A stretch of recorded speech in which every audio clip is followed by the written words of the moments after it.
So the first thing I'm going to do in the event that you want to follow along with me is place a handout that actually is a how-to guide that explains step-by-step how to set up and run an intelligent agent. So you can basically use that to follow along today. I'm not following it point by point. There's some other things I'm going to cover, but that is a tool. And again, I will email this out to you. The second thing I'm going to share with you all is actually a series of templates that are provided by D2L that are sort of like handy. Here's some very standard messages that you might want to use, copy and paste them, sorts of things. Though I'm going to show you what I think might be a more creative and fun way to do some of these things a little bit later. And the last thing I'm going to share this morning is actually a handout to take you to the Brightspace D2L instructor guided training. I will show you a little bit about that today. It's not specific to intelligent agents, but does have intelligent agent content in it. So I'm going to share that. So feel free to download those and, save them and follow along. But again, I will email them as well. Okay, as I said at the start of this, and if you don't know me, I'm Craig Engstrom. I am the current director of the Center for Teaching Excellence. I am an associate professor in communication studies, and I've run the mostly online stuff for our program because nobody was really wanting to do it. So I just started doing it. So I've learned kind of like many of you probably by just kind of doing it yourself and figuring it out along the way. So a few of these resources that I will show you today, I wish I had known back before I started in this position. So, all right, I'm going to go ahead and share my screen at this time. And hopefully, for those that might have joined after I started sharing documents, I don't think D2L lets you see that. Again, I will email everything out that I just shared. All right, I'm going to try sharing my entire screen here. Hopefully, it does not get too crazy. All right, so the document that I shared that you can download is this one here, set up and run intelligent agents. Feel free to follow along as I said. Another thing that I will send in the email is some links to some useful materials inside of D2L. For example, it has the replacement strings that you might use inside of intelligent agents. And you can also use these inside of announcements. So for example, if you use something like first name, it will replace the first name of somebody in their announcement. For example, if I go down here, it'll say, hey, Craig. If it was Sharisa, it would say, hey, Sharisa, and so forth. So you can use these replacement strings in other places other than the intelligent agent. I will kind of cover a couple of them that I think are most useful. Other ones, I think you don't need to go into as many of them, but there are things you might want to use them for. Go ahead and take a look at them if you want.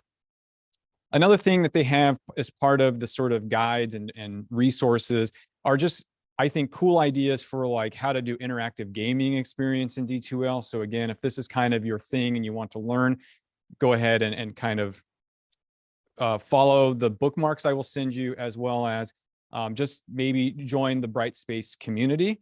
I have already uploaded for you the document that explains the guided training, and that's all part of this system I'm showing you. So you can see right over here, it says access the Brightspace guided training. We have this, it is a paid subscription, so SIU is paying for this. It gives you access automatically. So when you click on it, it'll take you to a page that does automatic sign-in with your SIU credentials, and it'll get you into a page that sort of looks like this. You will click the left mouse. Unfortunately, this is all very convoluted instructions, but that's in the guide I sent you on how to get to it. And once you get into it, it looks like this, and you can go through. I think at the very least, sign up for it. You don't have to use all those tools, but what it basically gives you is a resource bank. So if you're like, how do I evaluate students using the assessment tool, it will have all of those videos for you right here in this guided training. It also gives you access to all this other stuff that I just showed you. So I just wanted to spend a little time kind of pitching this because I do believe it's a really valuable resource. I know this is not why you showed up today, so let's go ahead and get to the intelligent agents. So like I said, I did share with you the guide for using the intelligent agents, and hopefully you can just kind of follow along after this to get to the same places I'm going to show you today. This is the other template I gave you. This is the guides for all of those agents. Okay, let's go ahead and jump over to a sample course. So when you log into your D2L homepage, you will see whatever your homepage is. And of course, you would want to go to course administration. If you're like, hey, how did Craig do all of this? I did a training on this just last week. I will also put in the email the recording from that training. So anyway, go into course admin. You will see there's a lot of things here. I recommend poke around, never going to break anything. And then at the very bottom under communication, you will see intelligent agents. Let's go ahead and click on that. And you will see that there are a variety of agents I've just been sort of playing around with and setting up. Okay, so once you're in sort of this screen, you will probably not have any unless you've already used agents before. And it's pretty simple. You will just click on new agent. I would give it an intuitive name. This is not something students would see. So whatever it is that you are going to have the agent do. So for example, let's say that we want it to give congrats to students with 90% on exam 1. I mean, that's pretty clear what this agent is supposed to ultimately do. You could write a description for yourself. I wouldn't go into that unless you want to really. Maybe if you have maybe a lot of different courses that are being taught by a lot of graduate students and so forth, then maybe you would want the description so they understand what ultimately this agent's supposed to do. I would recommend you create your own how-to guides, checklists. So in comm studies, what we devised for our CMST 101 course is like a checklist that the GTAs have to go through. And it's basically broken down from like pre-week, pre-course launch, all the way down through the end of the semester. So like in week 1, week 2, there's like agents that they're supposed to run. It's just an easy checklist for them to do because they're not going to remember everything and they can just kind of follow along. So I'd recommend that as a strategy if you're overseeing a course. And maybe that's when you might want a description. Otherwise, you don't want to. You can create categories. This will also help you keep things organized. So you could create a category of awards, and then those that are like more for check-ins, and then those that are for falling behind, and all these different agents. Depends on how many you have. If you have a lot of them, categorizing them might make sense. You could even use categories like week 1, week 2, whatever makes most sense for your use case. I'm not going to go into all of that. You can enable it or disable it right from here, and you can also do that from the front screen that I will show you. You saw it, but I jumped right into this. And you can enable and disable from that front page. You can set up a frequency. So do you want it to run one time? Do you want it to run hourly? I don't know what use case you would use that for. Daily, weekly, monthly, annually, and so forth. You can run no schedule and always run a manual run. So it gives you the option to just have these run in the background, or you can set some up that have to be triggered manually. We can talk more about use cases as a group later towards the end of the session. But basically what makes sense for whatever communication you're going to do. So I would probably say, under this one, I would have it run, one time. And then I'd probably put it on a schedule. So maybe 3 days after the exam was due. Again, maybe you have no manual grading that needs to be done, or maybe you do, and you want to kind of consider, will I have all of the manual grading done on that exam in time for this agent to run? So you have to kind of think about it. Maybe if you're not sure when you're going to get your grading done, don't enable it, and then you will do a manual push, as I will show you in a minute. So there's a lot of flexibility here. Again, you have to kind of think through what's going to work for you. Okay, so then you can set up the criteria for this agent. So you could set it up for all users visible in the class list. This would include the instructors, GTAs. There's a category just for grading. So there's basically anybody in the course. Or you could do specific roles. For example, only the instructor and the student, or maybe you're listed as the instructor, but you're overseeing, 30 sections of your core curriculum class. And you're like, I don't want an email from all 30 classes. So you only have it triggered to, for example, the teaching assistant and the student. That would make sense if you're like a program director of some kind and are in all of the course shells for sort of management and maintenance and so forth. So do kind of keep in mind what you want to trigger. It, again, will depend on your use case. These are really, to be honest with you, these three are likely to be the ones. And in most cases, that's just going to be all the users in the class. So not a big deal to kind of think through that. Okay. Then you want to consider, do I want this to take action regarding login activity or course activity? I would recommend, for the purposes of today, really just focusing on course activity. Because think of it this way, a student can log into D2L, but not access your course. So they might be going to like other courses.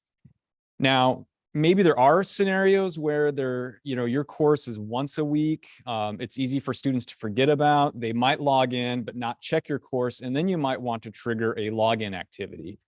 So again, really depends on your use cases. I don't want to get too into the weeds on it, but as you sort of use this tool, you will start to get feedback and learn what's working and not working. For the purpose of today, I think for most of you, it's all going to be course activity, just really focusing in on things happening in your specific course.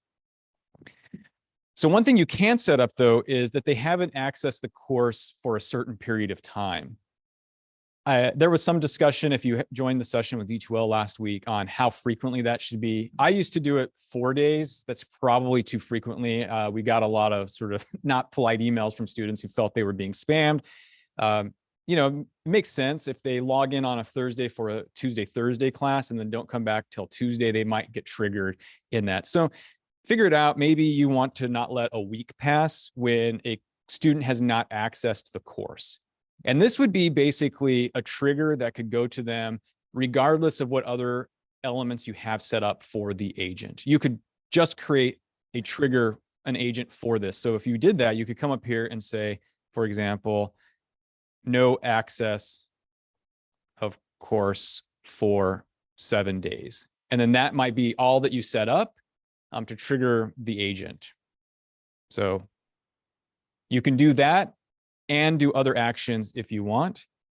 Let's go ahead and go down here to those other actions.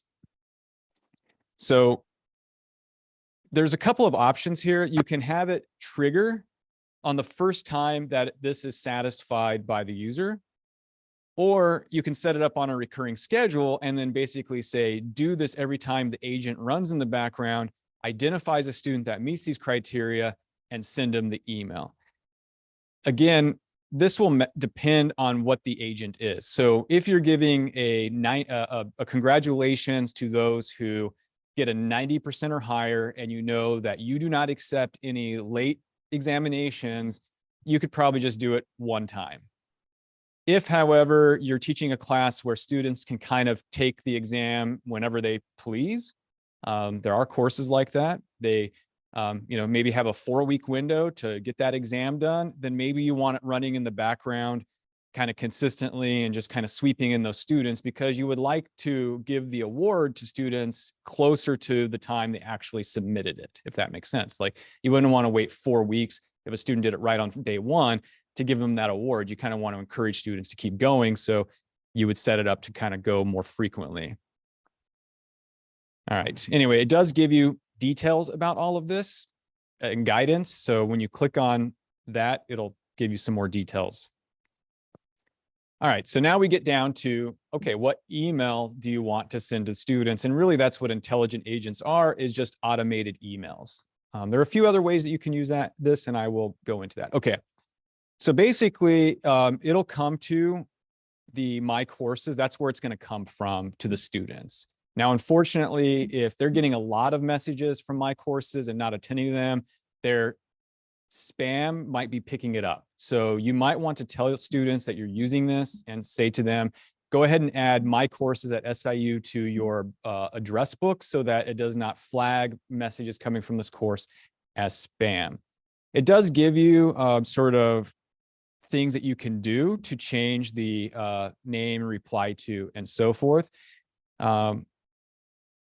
This goes into the settings page. And if I remember, I will go back to that. Okay, so anyway, basically now you can send it to students. What you're going to want to do is use the replacement strings, and it says, what special email addresses can I use? So what I would use is this, the initiating user. What this means is the student. I know that's confusing, but you would just copy that and place it into this. So basically, if a student is like the trigger point, it's going to send them out this email, basically saying whatever it is that you want. You can add a subject line. Here's also a place where you can use replacement strings. So you could do something like this. This is one of the users. Like you could say, hey,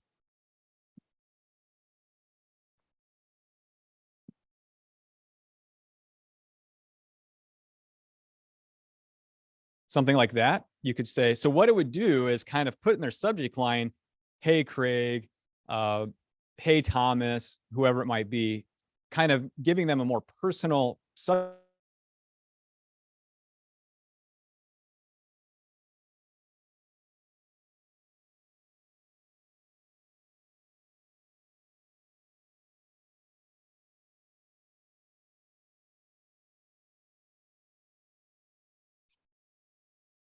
Craig, I've lost you. I can't hear you. I don't know if anybody else can.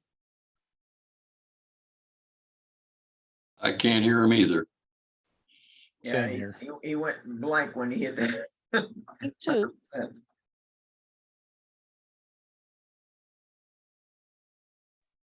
Hey, can you hear me now? Yes, Okay, sorry about that. I'll just turn off my mic. Hopefully you didn't lose me too far. You heard me on the emojis, right? right when you started the emojis when you went off. Okay, well, that's good to know. Thank you for letting me know immediately, and the audio quality will change, but no big deal. Okay, so what I was saying is that you can use all the emojis to your heart's content, and this one, if you really wanted to draw attention to something, for example. Just FYI, for those of you that are PC users, I don't know if Mac has an equivalent, I apologize, but on your keyboard, if you hit the window key and the period, so I'm gonna hit like that window key down by the Alt key, and then just the period, and it'll pop up all your emojis and GIFs and all kinds of stuff. So that's just a little hack if you want to like be faster at things. All right, so then you can get into the message. You can say, hey, initiating user, and it'll replace, actually, yeah, and the message here. It can replace that. So that'll personalize it. So it'll be like, hey, Craig, and then you can write your note.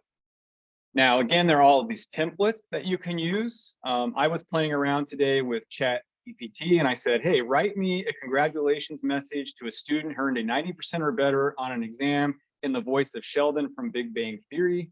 And it spit out this, Bazinga, congratulations on your exam score, my dear friend, a score of 90% or better. So anyway, copy, paste that, place it right into your message, and you're done. Save yourself some time.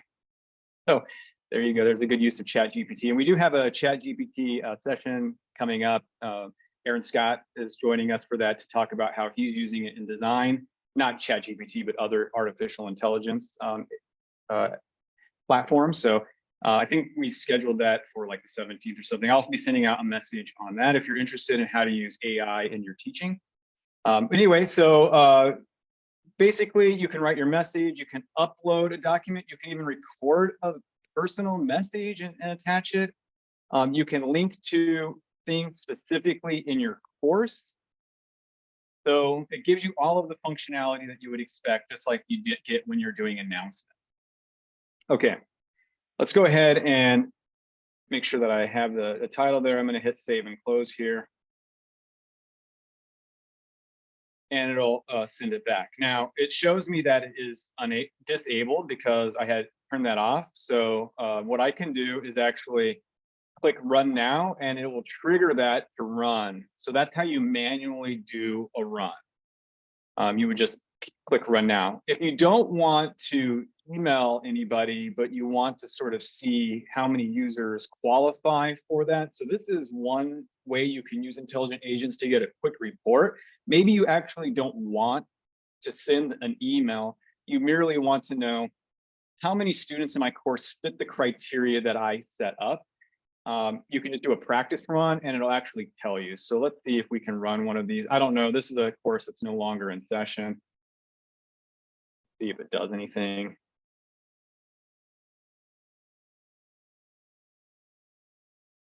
I'm not sure if it's going to. We're going to see here in a second.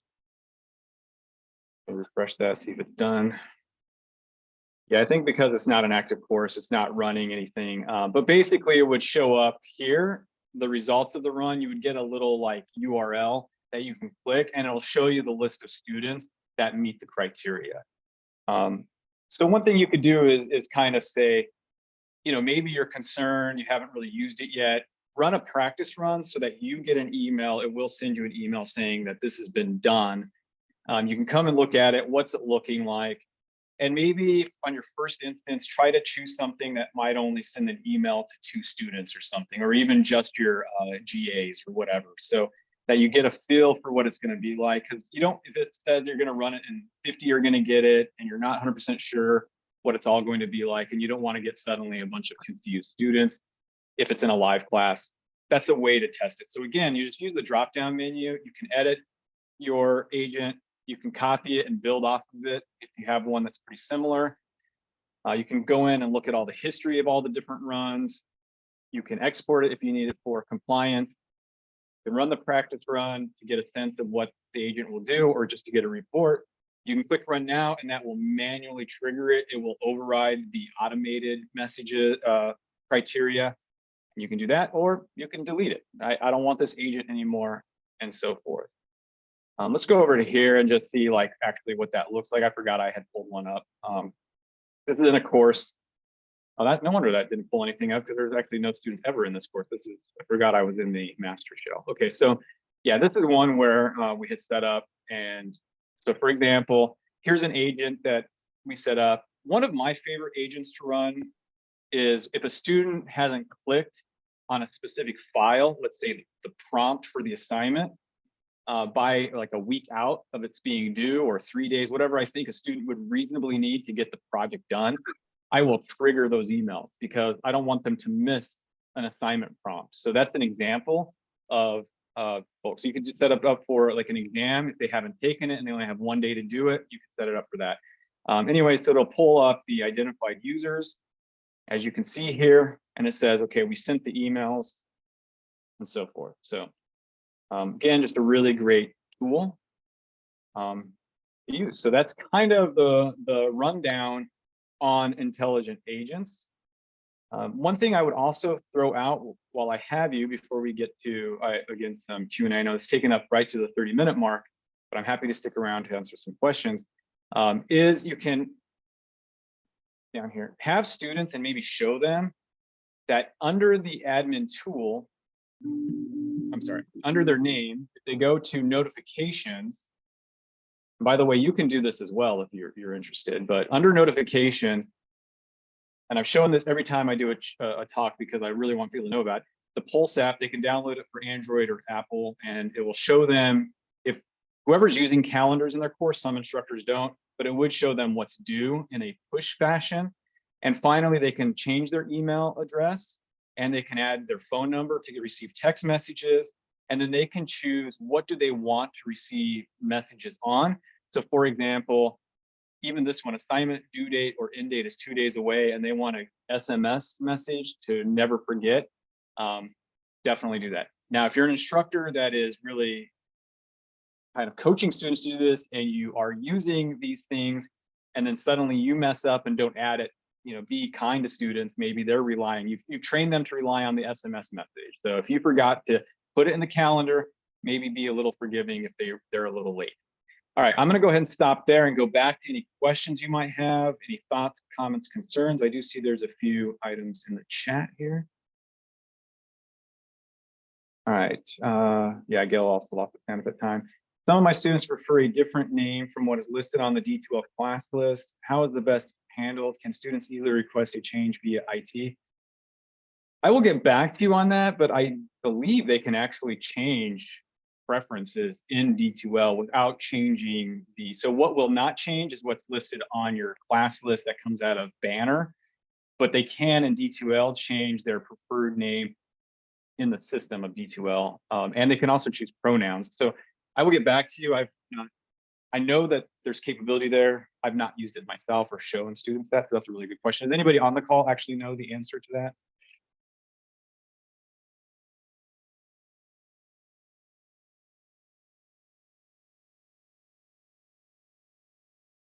Craig, I have another question.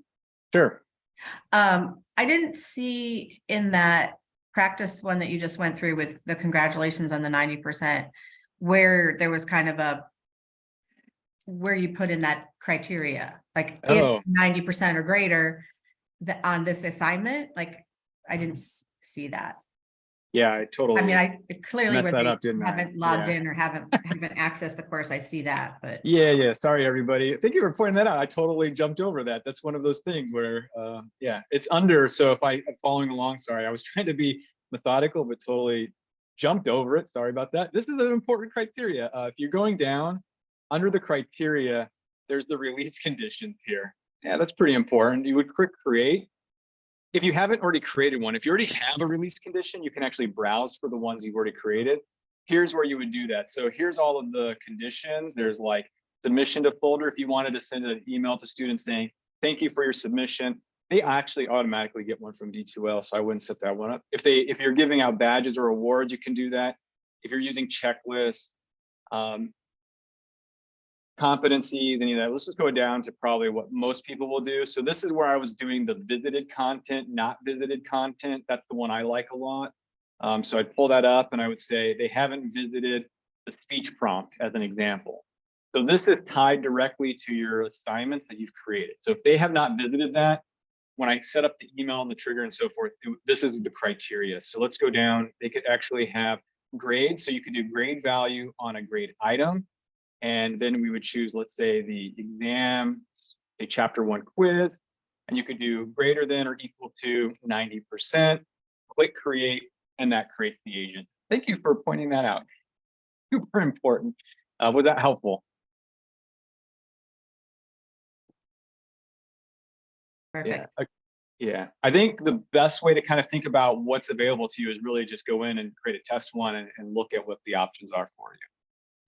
Now, I do know this is a heavy lift for many of you, maybe. If you're not using a lot of these features or you're still struggling on how to use assignments and so forth, that's why I shared with you at the beginning that instructor guided training, because it actually has videos, very short videos, very helpful. We're trying to create as many how-to guides as we can. I've got like a list of probably 20 to 25 how-to guides right now, and I'm trying to get the website built out so that you can just go to the CTE front page. Well, not the actual front page, but on it will be instructor resources. And then we're going to have all these how-to guides for D2L as a way for you just to know where to go and kind of skip some of the D2L login. Hopefully you'll all find that very valuable. Any other questions?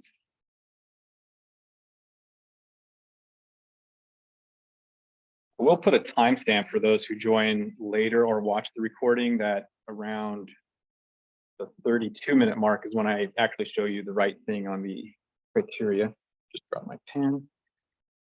Any other questions? That would be great. I'd like my emails choose. Oh, okay, that's the. All right, well, I'm not seeing any other questions. I really do appreciate your time today. 30-minute training. Hopefully it was a valuable amount of time for you and you learned what you needed to. If you have any questions, reach out to us, instructional design team or JP. We're always happy to help. Have a good rest of the day.